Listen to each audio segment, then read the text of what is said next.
Welcome to Molecular Diagnostics, an eye toward the future, a special edition podcast series produced by the Scientist Creative Services team. This series is brought to you by Thermo Fisher Scientific, a world leader in serving science. Their mission is to enable customers to make the world healthier, cleaner, and safer. Whether their customers are accelerating life sciences research, solving complex analytical challenges, and improving clinical research workflows, Thermo Fisher Scientific is here to support them. Scientists continuously develop new assays to fill unmet diagnostic needs. While methods such as quantitative PCR have emerged as essential tools in molecular diagnostics, scientists developing and administrating these assays still must overcome technical challenges. In this podcast series, the Scientist Creative Services team talks to experts about their experiences designing and implementing assays and protocols for future molecular diagnostics. In this episode, Deanna MacNeil from the Scientist Creative Services team spoke with Ming-Sound Tsao, a senior scientist and clinician at Princess Margaret Cancer Centre, about considerations and variables for choosing appropriate assays in precision lung cancer treatment, including biomarkers, internal controls, test sensitivity, and specificity.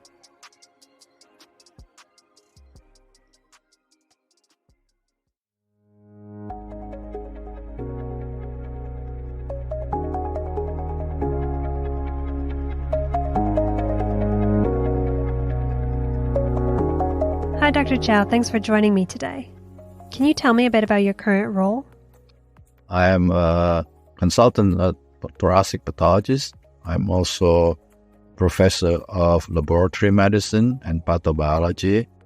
The Department of Pathology Laboratory Medicine program serves for any kind of laboratory testing, and molecular testing is one of them.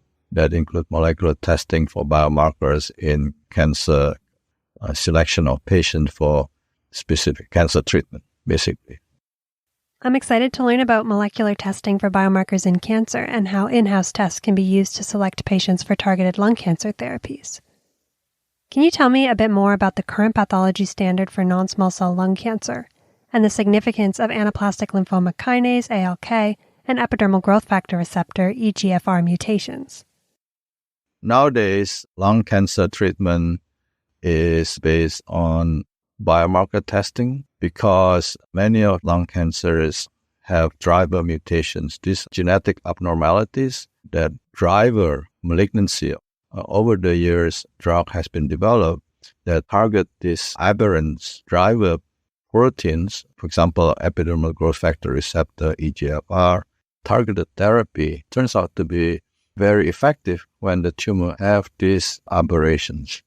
In terms of EGFR, it is mutations involving sequences in exon 18 to 21. In terms of ALK, it involves fusions of another protein that result in a chimeric protein that constitutively activate the kinase. There are varieties of variants of this, but all of them basically lead to the constitutive activation of the ALK kinase. If the tumor expresses this fusion protein kinase, then the tumor cells are dependent on the activity of this kinase. So if you have a very specific inhibitors, then tumor cells can be killed. There are about 8 or 9 markers, actually genes, approved for targeting those genetic abnormalities. Clinical trials have demonstrated that if you have those genes with the abnormalities, the inhibitors are much more effective than if you treat them with standard chemotherapy. That's why they are the main drugs to treat the patients. Biomarker testing for these aberrations actually is mandatory nowadays for personalizing treatment in lung cancer. There are several ways to test the presence of the ALK gene abnormality, including detecting the fusion protein or the gene rearrangement. Choosing the right test for the job can be a daunting task. What are some of the factors that researchers need to consider when deciding which assay to use for lung cancer pathology screening? There are many factors that determine which assay you use. Chronologically, the test developed first is to detect gene for gene translocations. Then it was discovered that, in fact, antibody is available to detect fusion protein resulting from this translocation. That's where immunochemistry assay was developed, right? So it turns out this immunochemistry assay is very sensitive and specific. That was used routine assay. After that, RT-PCR also can be used. You have to isolate the RNA and then do the assay using the molecular method. But in the beginning, I think there was some issue about isolating RNA from fixed paraffin embedded materials. Now you can isolate RNA from FFPE tissue. That's not a problem. You can isolate RNA and then do RT-PCR from FFPE. So then assay was developed to do that. I think altogether has to be determined by various factors, including the materials that's available, how much material is available, how fast you want to get it done, the cost, the source of the reimbursement of the test. In lung cancer, because you need to be comprehensive to do 8 or 9 markers, the testing algorithm has to be determined by many considerations. International Association for the Study of Lung Cancer just published Atlas for molecular testing for targeted therapy in lung cancer. It will include comprehensive description of the tests and also the various target genes that need to be tested for targeted therapy. PCR based testing is a fundamental laboratory technique, and it's useful for assessing DNA and RNA samples. Can you tell me a bit about how PCR is used to detect the fusion proteins? There are several ways to do this, but I think the common way is to basically use PCR to detect this fusion transcript, the new translocated or the fusions of protein, the fusions DNA or the fusions gene. The RNA actually is transcribed or copy DNA or cDNA, and then they sequence the DNA. It's basically RT-PCR, the reverse transcriptase polymerase chain reaction, what we often refer to as RT-PCR, to detect this RNA transcript. In-house tests, those that are developed in the lab using commercially available reagents, play an increasingly important role in the clinical evaluation of patients for targeted cancer therapy. How do these tests differ from other commercially available assays, and are there any special considerations for developing them? In contrast with companion diagnostic assays, what's called CDX. The CDX is more like a kit, including instruction how to do it, what kind of materials required, and how to interpret the results. Tests developed in individual lab. There could be variation depending on what the protocol is. For example, how long the antibody is incubated, what sort of equipment is being used, and how long is the antigen retrieval, etc. Because of this test will show more variations in the results when you compare from one lab to the other. That's the big issue. How do you standardize? And this is very critical because one lab could have a different result from another lab. You have to have positive control, negative control, and then you have the negative positive control, for example, that have, for example, EGFR mutations or fusions. Specificity and sensitivity can be determined what actually would be generally acceptable, and you have to reach that level. In terms of detecting the predictive biomarker, because they're used for deciding whether the patient gets treatment or not, you should get high sensitivity because you don't want to miss any patient who would not get treated. It also has to be highly specific because you don't want to treat patients who actually do not have the mutations or the ALK fusions or expression. Those all have to be considered. That's why you need to have a set of negative and positive cases when you are trying to optimize your assay. So it's quite laborious, but there are published guidelines or methods out there that you can actually start out with. And then afterward, you just test your sensitivity and specificity.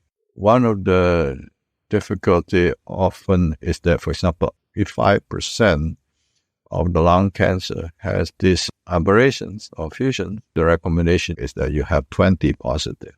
How are you going to get your positive samples? That is a challenge. That's why in Canada, labs find 1 or 2 cases and contribute together. That would allow us to do standardization optimization across all the labs, and we get enough positive control samples I think this is a good strategy when you want to develop test the positive cases, especially for rare, uncommon markers. It could be challenging, but it's possible. Given the importance of validation, standardization, and quality control for clinical tests, what guardrails are in place to ensure patient safety for in-house tests? It's important that there are guidelines on how you develop tests so that you can use it as a clinical test. If you want to do a clinical test, the clinical test lab should be certified for quality assurance. For research, that's a different thing. Research labs are not certified or undergo quality assurance. You really should not use those results of those tests for deciding patient treatment. For developing the test for clinical validation, there is guideline put out by the College of American Pathologists. How many positive samples you require, how many negative samples you require. This is part of the validation for the test, sensitivity and specificity. Each lab, when they're trying to develop a clinical test, have to decide whether they want to develop or just use those sort of companion diagnostic kits or assay that has undergo rigorous quality assurance. Even when you get the companion diagnostic, when you use it in the lab, I think once in a while you want to make sure that you get the result, what is expected. There are many factors to consider. The companion diagnostic assay is more expensive because the company has spent a lot of money to develop the kits, so cost will be higher. The lab developed, often people establish it because it is a lower cost, and also they may not have the necessary equipment or instruments to implement the companion diagnostics assay. You need to consider which one is better to suit your situation. I think it's really important that labs should participate in quality assurance program. Each country or region may have this to test whether your test that is being used clinically meet the requirement for sensitivity and specificity. Participation in the external quality assurance program is very important. Thank you, Dr. Tsao, for taking the time to speak with me today.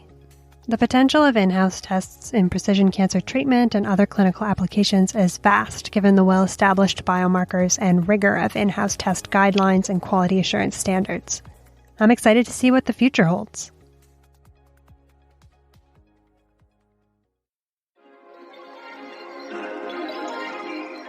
Thank you for listening to Molecular Diagnostics, an eye toward the future. And thanks again to Ming-Sound Tsao, Senior Scientist and Clinician at Princess Margaret Cancer Centre.